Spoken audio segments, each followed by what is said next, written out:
Hello and welcome to the Final Bell. It's great to have your company again this week. We are proudly presented by GMHBA, the official health insurance partner of the Geelong Cats.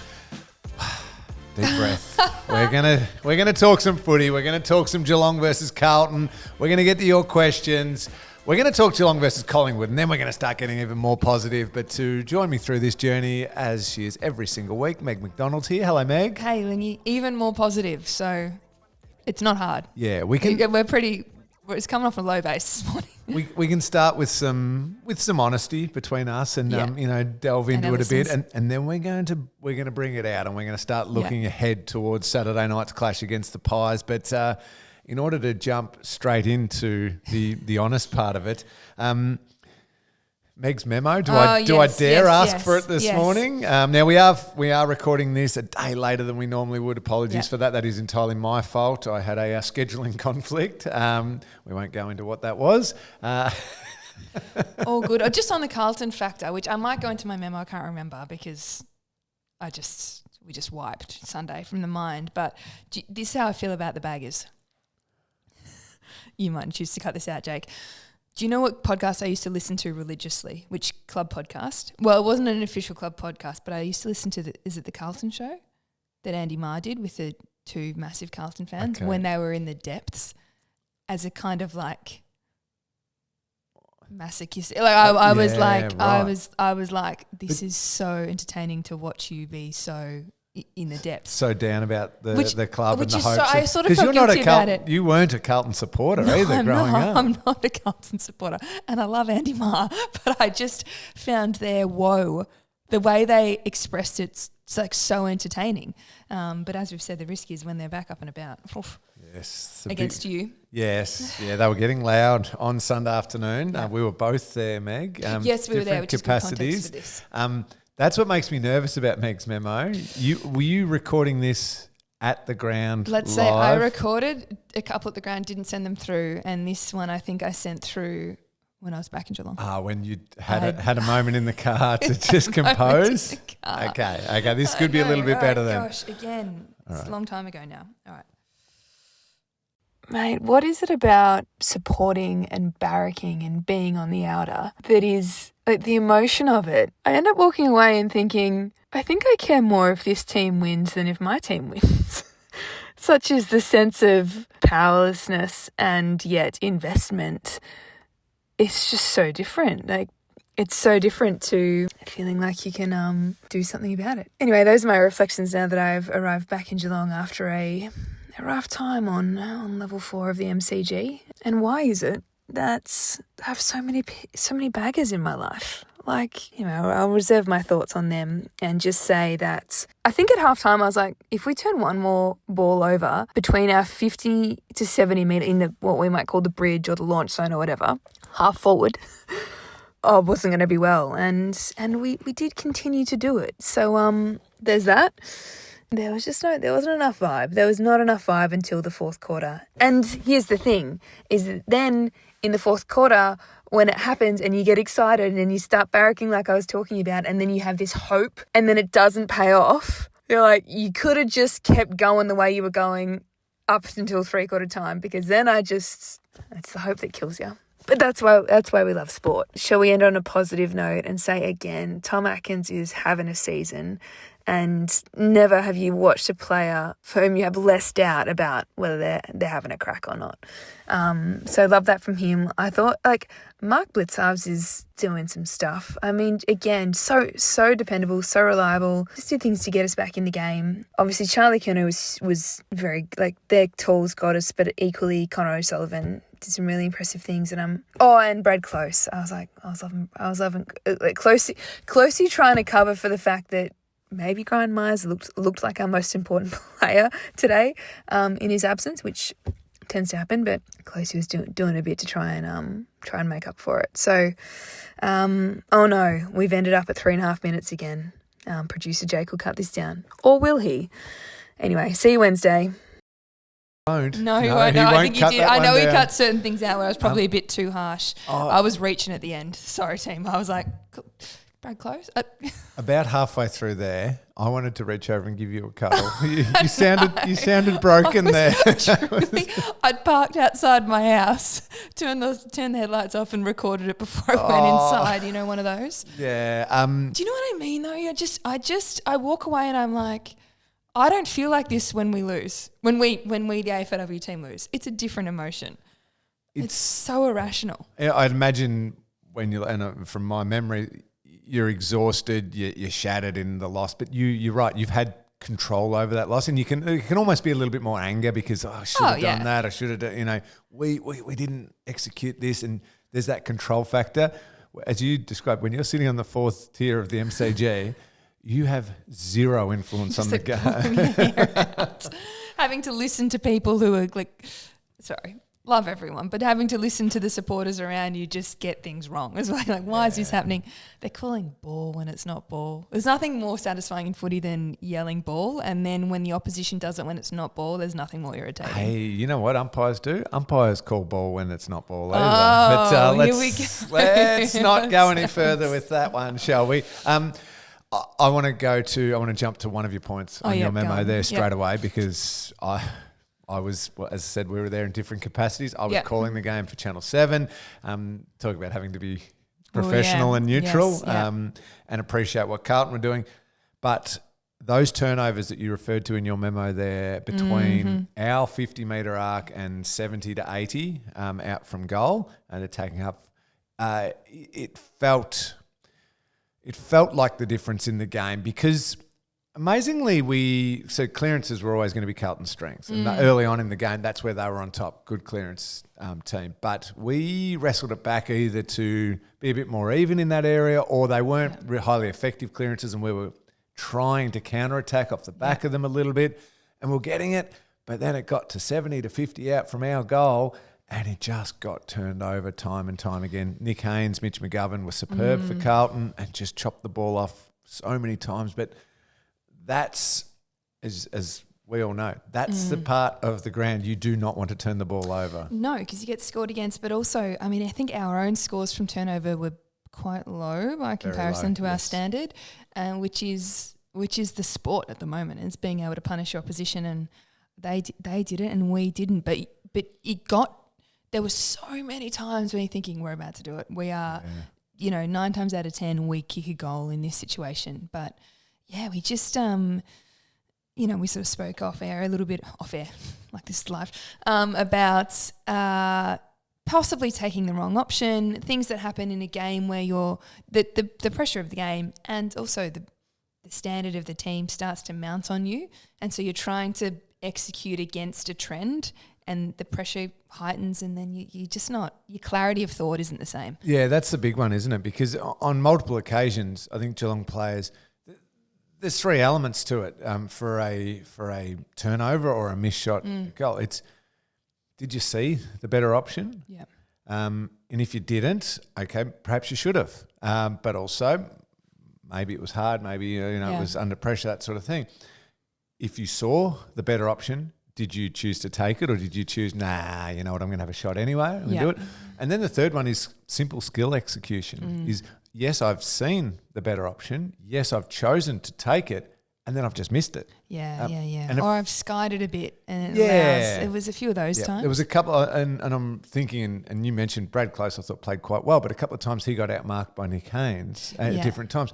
Not necessarily at fault, because the kick was just popped over his head, and he had to stop prop and try and come back, and Haynes just nudged him under it, took the mark. That's a skill execution error. It's skill execution, and it's the reality of someone who is quite a slight player. Like, he's not a big guy. You get him in a contested marking situation, that's never going to be – well, it's very rarely going to be to his advantage. Yeah. So any one of those 3 elements of don't see it, well, perhaps you should have, do see it but choose not to take it, that's a problem. And the other one is see it, try and take it, but miss it. Yeah. It felt like all 3 of those elements were at play over the weekend, and it meant that we weren't getting that efficiency and link up and really good attacking play when we did, for moments, like you said, open it up and have it a little bit on our terms. It broke down, which then flows to the next point you brought up in your memo, grind Myers. That connection piece between that 35 out from goal and 90 metres out from goal in our attacking end. The importance of Brian Myers in that zone of the ground. Yeah, I mean, his execution, I mean, the bang for your buck that you get when he is taking you inside 50 is enormous and has been for a couple of years. And I thought from level 4 and from were you on the boundary or were you up in the box? You can. It's just the connection that he would have brought between like the transition. I thought there were times there where, as is acknowledged pre-game, Ollie Wilshire makes his debut. He's not the runner that Grind is. That's just the reality of the kind of things that they bring to the team. They offer different things. And I think we missed some experience, I think, and we're so good in a different memo, but I think we're so good at lifting the standard of the team so that we celebrate when players who are in their 7th or 8th game look like they're in their 100th. And there were times where that was still true on the weekend, Lawson did some things. Connor O'Sullivan had 12 intercept possessions, but I don't think our whole was greater than the sum of our parts on the weekend at all. Yeah. No, I think that's completely fair. And Ollie Wiltshire, congratulations on his debut. Brian Myers wasn't the current Brian Myers in his first game either, so plenty of time and he's got an exciting future ahead of him. It does show the importance of all of those players playing their. When we talk about if players just play their role, and we all play a role, we as a team are so much better. Perhaps a game like this highlights that, when that player's doing all of that, it means that other player can shine even brighter off the back of it. And Bailey Smith has a good game through the middle of the ground. And I thought Sean Manor, when he went into the middle of the ground, gave us a lift. But does a Max Holmes have an even better game because Grind's connecting through there and then someone else is doing this? Tom Atkins is trying to go to work hard in and under, doing all that, but is it too... So all of those pieces joined together, if you're all doing it and you're all doing it to your capacity and to your role, then everybody shines brighter off the back of it and the team gets a result. What was your take on the I know Scotty said in his post-game that he, thing that you can always be proud of is that the team always feels that they're in it and they often respond and no margin's too big. I know Blitz said similarly yesterday in his press conference. What was your take on the sort of start of the fourth quarter and thinking that we could get back, but also what's it like to try and do that when probably every player on the team's going to that huddle or going into halftime being like, well, it's not our day today. How do we... what do we do? I love the fact that, and I thought Scotty's comments were outstanding, saying that's as bad as we've played in years. But when you play like that, it could have ended up I don't know what number he said, maybe 10-goal loss. Instead, it's fought out, and we actually gave ourselves little chances throughout the game. He's right. I love that. That's something about this team that it was not going to plan. It was not there. You could just tell it wasn't. The skill errors, the little moments that we just lost that we've either been halving or winning, but we still made a game of it to the point where I reckon there are a few Carlton fans sitting in that crowd thinking, oh, hang on, here we go. That's a credit to the group. What's it like? I think what you rely on then, let's say that second half, but maybe even the last quarter, is you're relying on perfect plays. Yes. Time and time again, getting you this miracle win. So it's like you go away from that way of playing as a whole, as a unit that over the course of a game will hopefully break down a team, to thinking, well, now we've got to be perfect here and get it for, and it'll be a flick handball, and there we're out, and bang, we kick a goal. And then we're next back, we're in the middle, and here that perfect kick, there's a goal, and now we're on a roll. And one of those breaks down and goes back the other way. It's just that slump of the shoulder. Oh, damn, okay, we couldn't do it. And so you're pretty much relying on luck or perfection. Yeah, and the reality is you probably have to double your score in the last quarter to win. And I know not everyone subscribes to seeing the game like that, but there is a certain point, things in the third quarter, you think, I've only kicked 7 goals. We probably have to kick another 7 to win, and that's... You're not running around with that thought in your head, but as a spectator, you're going, okay, I'm getting excited, but the likelihood is limited. Yeah, yep. And some of the discussions around, and this might be making excuses, is huge game against Hawthorn the Monday, coming into this one, were we a bit off? Yeah, maybe, sure. But the fact that the frustrating thing from a Geelong perspective was we didn't execute well when we needed to. Even different players, and this isn't having a crack at any one of them, but Jez kicks 4. But I reckon he'd love a couple of moments back where he's like, I just needed more clarity in my decision making in that moment.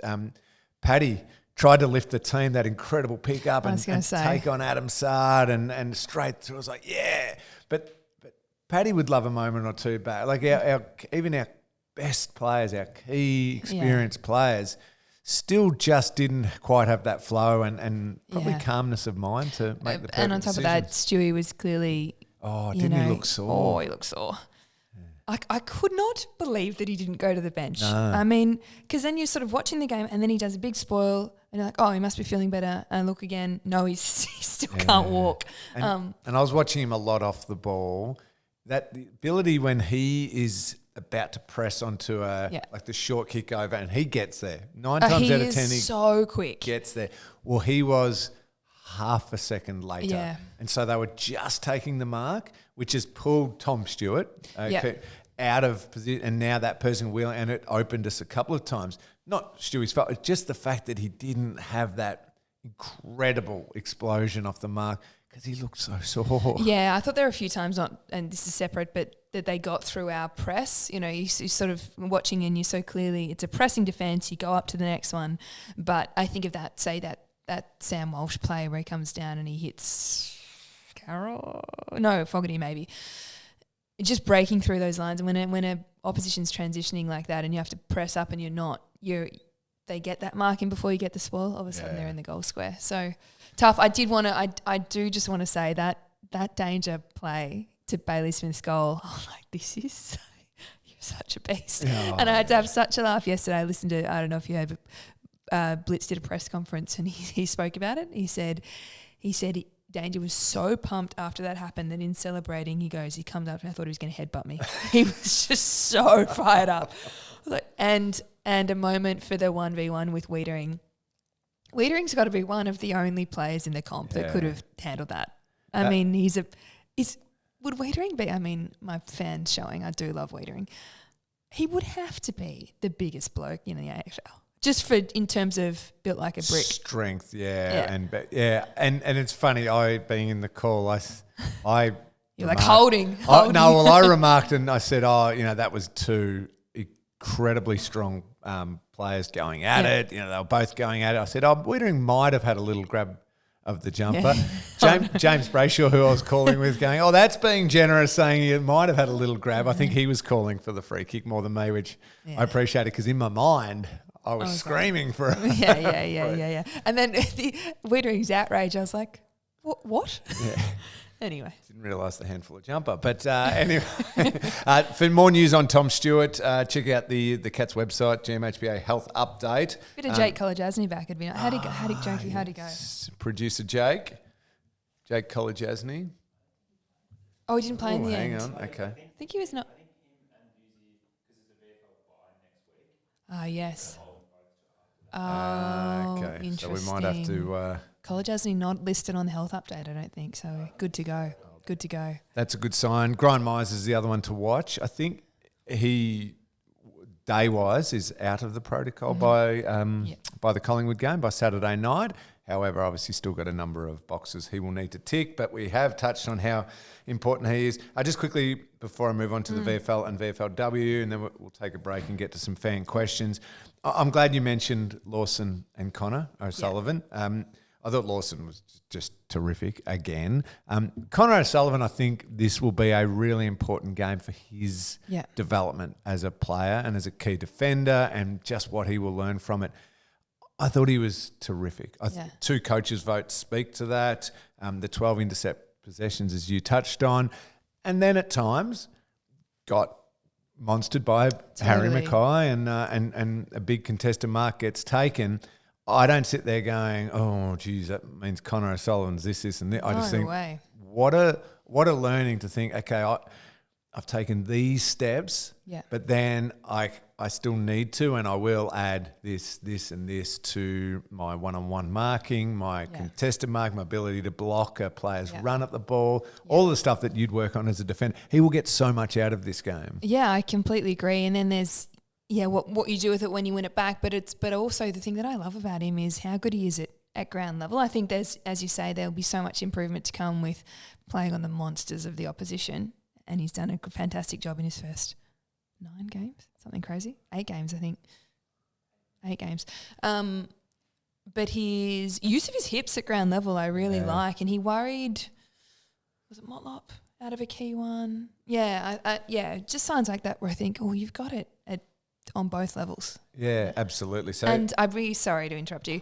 I watched his post-game interview and he was all over it. He was like, I was proud of myself in some moments, have some big RFIs and others. I thought the way he spoke to his performance and the team's performance post-game was impressive. Yeah, great awareness to understand that. The other name I didn't mention, Jack Henry, health update. Health check update it yesterday out. said 1 to 3 weeks. Does that mean? Please be I one. mean, play this Please week? be one. Does that mean 4 days? Would be handy to bring him back in. But check out the website for all of that. Obviously, that will be much more up to date, and keep your eye out for all the information coming out of the Cats. Shout out to Ebony, by the way. I said I'd say hello, said hi at the game. Love the listeners at the game. Yes, absolutely. Anyway, sorry, before we move on. No worries. I'm moving on, but I'm also keen to gloss over because they both involved Carlton wins. The Cats went down in the VFL by 4 points to the Blues, unfortunately. Ted Closey, terrific response to him missing out on a spot on the side. He's right on that cusp at the moment, in and out a little bit, but doing exactly what he needs to do, and that's going back, finding heaps of the footy, playing really good footy. Unfortunately, the team going down. And the VFLW, the story is the same. The Blues knocking off the Cats. Can I ask you just quickly, what is there the makeup of our team versus other teams in the VFLW at the moment? What are you seeing trend-wise as far as AFLW players playing ahead of AFLW pre-season commencing? Yes, I think as last year there'll be a bunch of different teams will go about it in different ways. I think we intend to play a few through the VFLW. The only one that played on the weekend was Katie Tipping, who got 5 minutes in before having to come off, but hoping she's all good. But we had that player who'd never she's a Category B rookie, so this will be her first season on a W list, and I think the Blues might have had 4 or 5, and sometimes I think that physical superiority and composure showed on the weekend. It does. If you want to check out the VFLW again this weekend, on Saturday, 6:15 p.m, they're taking on Williamstown at Williamstown. Time. Yes, and VFL are on Sunday, 11:30 a.m. The Cats are taking on the Giants at GMHBA Stadium. So I'd just take that as a perfect weekend, isn't it? So 6:15, you watch the VFLW. On the way up. Just get a little bit in, Yeah, Cats and Pies Saturday night, and then have a little sleep in on Sunday morning, and then wander on down to GMHBA Stadium to watch the VFL play. Sorted. I think that's fantastic. While you're all doing all of that, though, don't forget the Hoops raffle is back for just $10 a ticket. You could win your share of over $77,000 in prizes, including a brand new 2025 Ford Everest. Yes, all funds raised help support the delivery of our Cats community program. So you can get your tickets now at raffle.geelongcats.com.au, and it ends Thursday, the 8th of May. All right, grab your tickets. We're going to take a quick break, and then we're going to be back with your questions, plus a little look ahead to Saturday night's massive clash against the Pies. Winning a three-peat isn't easy, but at GMHBA Health Insurance, that's exactly what we've done. By winning the 2024 CanStar Outstanding Value Hospital Cover in Victoria 3 years running. GMHBA have been caring for the Geelong community since 1934 and are proud supporters of the mighty Geelong Cats. Join at gmhba.com.au. Welcome back to the final bell. We are proudly brought to you by GMHBA. Big thanks to them for all of their support throughout this season. Meg, let's jump into some questions before we look at Saturday night's clash against the Pies at the MCG. Jet has this question. Thanks to everyone who sent them in. Who is the current hardest defender to play on in the AFL. You mentioned one a little in the first segment, which I think deserves to be in the Jacob Wiedering. Yeah, Jacob Wiedering. I think my answer is Sam Taylor. I'm glad you said him. Yeah. I just love him. As inspiration for pre-season, I watched a 12-minute highlight video, and I think there's commentary at the moment around how GWS are conceding so many inside 50s against, and they don't really play a spare behind the ball, right? Yep. And he just gets it done. Yeah. I just what a player. Anyway, you got something else? else? No, I love that one. And it's funny with a question like that, you think of, so Taylor doesn't get beaten one-on-one, but also can intercept mark and read the ball and can get their counter-attack game going a little bit, which is obviously the art of the very, very best, the top. But even different players like Collins from the Gold Coast Suns, he doesn't quite have the element of the intercept mark and the rebound stuff. But as a one-on-one defender would be you wouldn't want to. Nightmarish to play against. Obviously, we've got a few here at the Cats that we could throw into the conversation, Jet, but my mind immediately went to Sam Taylor with Jacob Wiedering not far behind as well. And no surprise that they've been All-Australian a couple of times and deservedly so. Just the once for Wieders. Once for Wieders, yeah, that's true. Yeah. It's always tough trying to squeeze in those defenders. I'm no longer on the All-Australian panel, so I'm happy to throw some stones too now. It's always good fun. I think we're not missing anyone, are we? Harris Andrews, Darcy Moore, always in that conversation. I think, personally, Taylor and Wiedering are the level above them right now, but they have been in the past.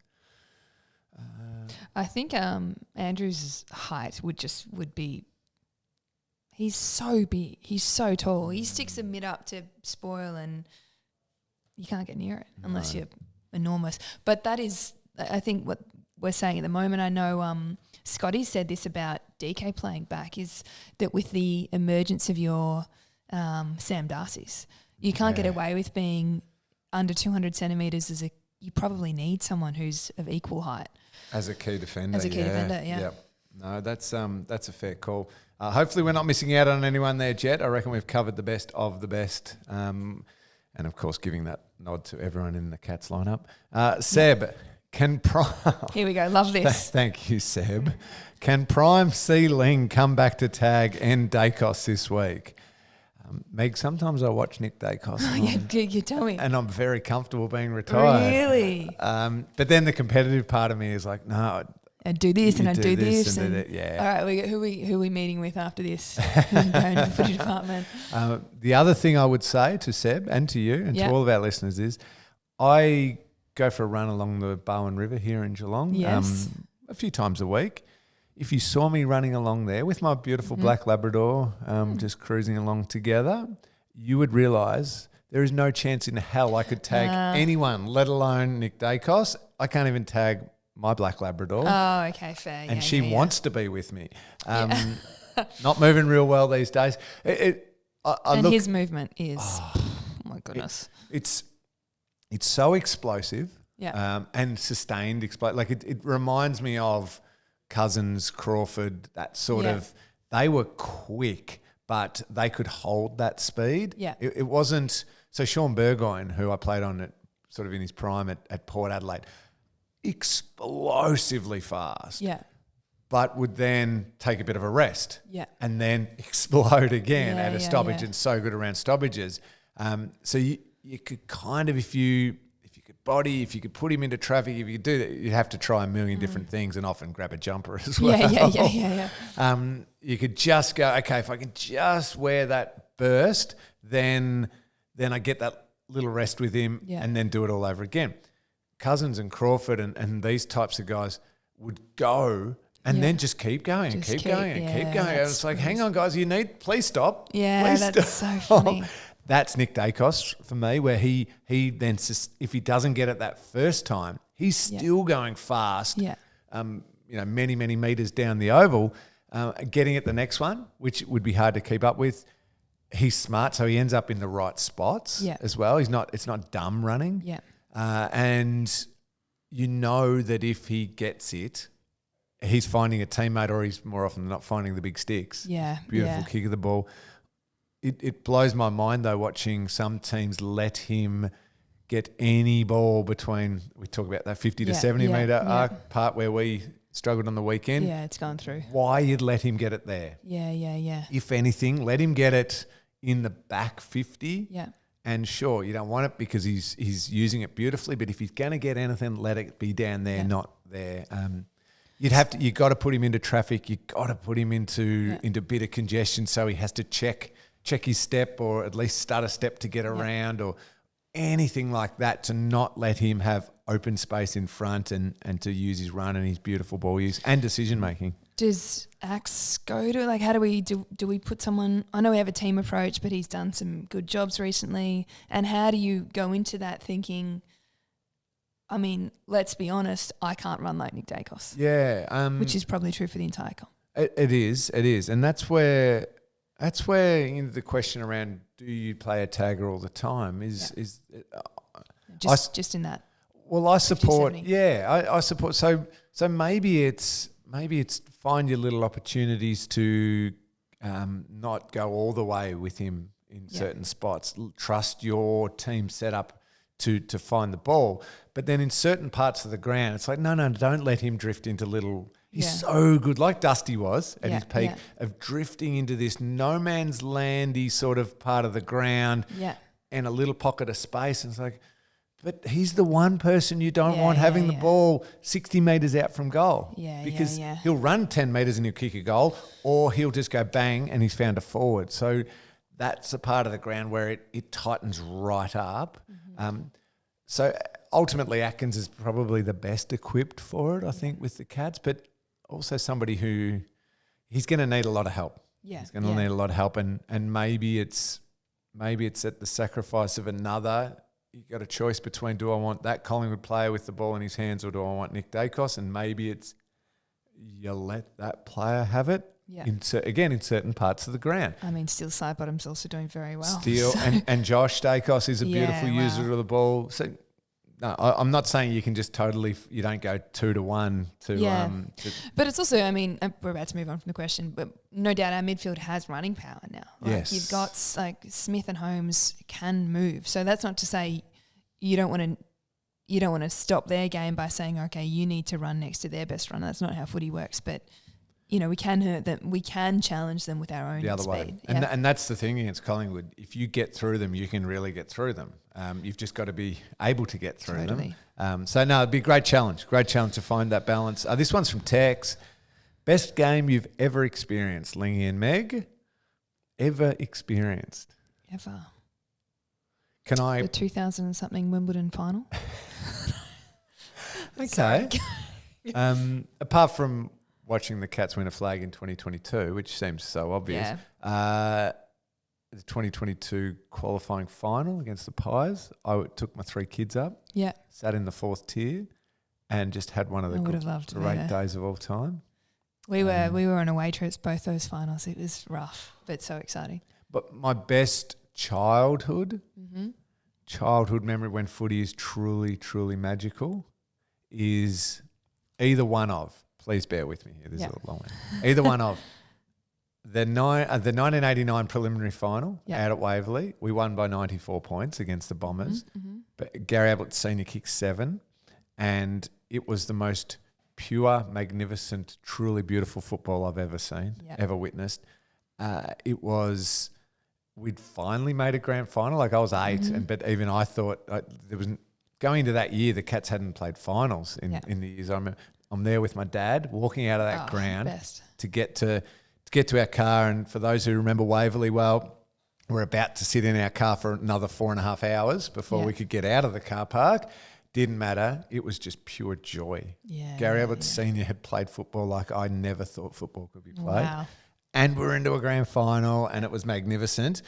But for unbridled joy and happiness, the 1994 preliminary final, when against your old favourite team. Yep, all good. That was before living memory for me. Oh, good. The floating ball of Lee Tudor into the hand of Gary Ablett Senior in front of a devastated Nick Martin. Oh, he killed Gaz all game.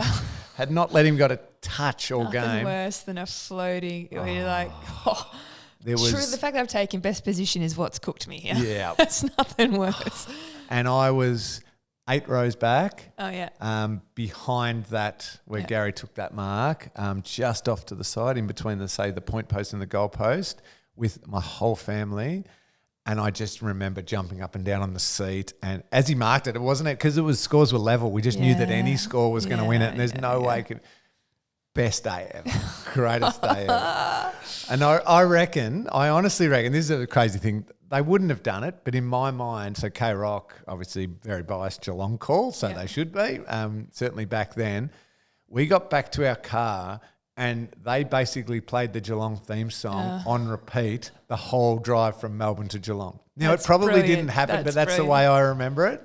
Scarves out the window. So good. So good. That's great answer. Sorry, I just got very, very happy. I told you we were going to finish on more of a positive. Yeah. I'll race through these last couple of ones. I'll go with Rob's first. Most Brownlow votes for the Cats this year. To this point in time, Bailey Smith's probably. Yeah, I'd say so. Oh, Danger would have a few at this point as well, I reckon. True. Yep, they'd be going very well. And the one that I want to hear the answer to the most from Jack, favourite music artist, Meg McDonald. Jack, when we took a break, we started this to set us off, and we started speaking about actually film and TV for way too long. But I always get really excited when we share a love. Now, producer Jake thinks it's Missy Higgins. Missy would be up there. I love Missy, formative love of Missy Higgins. But I would say my Spotify Wrapped, that's what we call it, right? Last year was Charlie XCX. Like, I love that Brad album so much. Okay. So I've had to learn about the Brat Summer and things like that. I can't say I'm right up with it, but... Yeah, no, pretty good. I went to Dua Lipa recently. That was transformed. I was like, I like Dua Lipa, but Going was amazing. And I went to Billie Eilish, but when Billie Eilish played, when she played Charlie, I was like, this is just, best. Anyway, don't quiz me on it though, because I don't know everything in the back catalogue, but I'm working on it. Oh, good. Over to you. Oh, good. I, without question, my favourite music artist or band of all time is the Beatles. I just love the Beatles. I had the Red and Blue compilation albums that they put out. So there's 4 discs, 2 in each. Those 4 discs were played on just constant loop in our house. My dad had me trained as a toddler to say, like, well, who's your favourite band? The Beatles. Your favourite The Beatles. So I should probably need to. Good. I was just telling you a story about the fact that I got my son Henry this little. It's a Sony one, but it's basically like the old iPod, and I had to put some music on. Transferred Missy Higgins on there straight away, because you and I both love Missy. Just like, Henry, trust me. He's an emotional education, Henry. Trust me, you'll love it. The other two, the first albums I put on were the Red and Blue Beatles. I'm like, mate, just please listen to these. Yeah. And he loves them. Absolutely loves the Beatles as well. Cool. So I'm brainwashing the hell out of my kids. Thanks for all those questions that our listeners sent in. Do love them. Please send them in every single week. We try and get to as many as we possibly can. All right, let's quickly look ahead to Saturday night's clash, 7:35 at the MCG. The Cats taking on the Pies. Gee, the challenges keep coming. It's a huge game. I know. Collingwood in really good form, knocking off the Brisbane Lions, and then their big Anzac Day clash against the Bombers, where they played some terrific football. Remember that one game where they weren't going to be any good this year? Yeah. The world of overreactions. Remember when Nick Dacos wasn't very professional because he cramped, which some passionate thoughts on, please. My goodness me. We were talking about a game that felt like it was being played in the middle of January, and we're having a crack at him for a little cramp. On sand. Yep. They're a good team. They're a very good football team, but so are the Cats. It didn't go to plan on Sunday. Chris Scott's own words were as bad as we've played in a few years. I think I'm certainly expecting a better performance from the Cats, but against a team that you have to be at your absolute best. Yeah. No, well said. Well, I mean, I think we've discussed their threats, their defensive systems in top order, but if we can break that press and get through, then we'll put the scores on the board. But we probably need to be a fraction better across every line, if not a big fraction. Yeah, and that area of the ground that you identified right back at the start with Meg's memo was thank you. That 50, 70, 80 out from our goal, those turnovers there. You do that against Collingwood, ouch, it hurts. Ouch. It hurts a lot. So, our execution's going to have to be there. Hopefully Grind's back and that helps with that connection piece through that part of the ground. Hopefully Stewie's ready to go. And I think from a midfield perspective, we came up against a team in Carlton that had, the Cripps, Walsh, Hewitt, Chera, a very good midfield. Yep. Collingwood have got a very good midfield as well. And I reckon our midfield unit probably learnt a little bit and thought, hang on, okay, so Tom Atkins has been so good in close and getting those little handballs out, and we've been exploding off the back of that amazing work he's been doing. He wasn't able to do that as effectively because it was Cripps and Hewitt and Walsh who were all beasts in there as well, and it wasn't quite coming out, or in fact it was just a little handball from Cripps or Walsh that was coming out Carlton's way, and we didn't get that explosive factor through the middle part of the ground for big chunks of the game.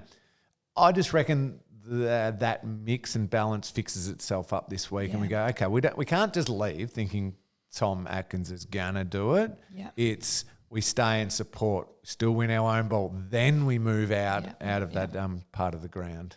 So hopefully we see that fixed. Yeah. No, they know. I think that's something that we can always take a lot of confidence in, is that when this team comes together to review the game, and this coaching staff, Yeah. There is occasionally where they just grit their teeth and go, yeah, we get it. We know we've got to fix up. So let's hope we see that this Saturday night. As I said, taking on the Pies at the MCG, 7:35 p.m. Should be a big crowd, should be a great crowd. Yeah, let's go. Yeah, another big one at the MCG, which will be fantastic. Meg, great to see you again. Great to see you too, Lingy. Have you started pre-season officially? When's that? Great question. I think it's the 12th. 12th of May. Oh, is that a Monday? So I should stop asking you because you're probably just enjoying these last weeks. No, we're ramping up, but I think that's the official date. So let's go. Let's go. Let's do this. All right, we'll be back next week. We will talk about all things Cats and Pies. We will talk all things that are going on at the Cats, and maybe we'll talk some more music and movies at some stage. Yep. Producer Jake's seen Sinners. I'm going to see Sinners tonight. We'll give you a review on that. And you know what? Sometimes a poor loss means we just get a bit loose on the poor. So Jake's like, we're in for a short one today because we don't have much to talk about. Whoops. What have we gone for, Jakey? Too long. We've gone long. You can cut out all our nonsense, Jakey. Thank you so much. Thanks for listening, everybody. We'll be back next week.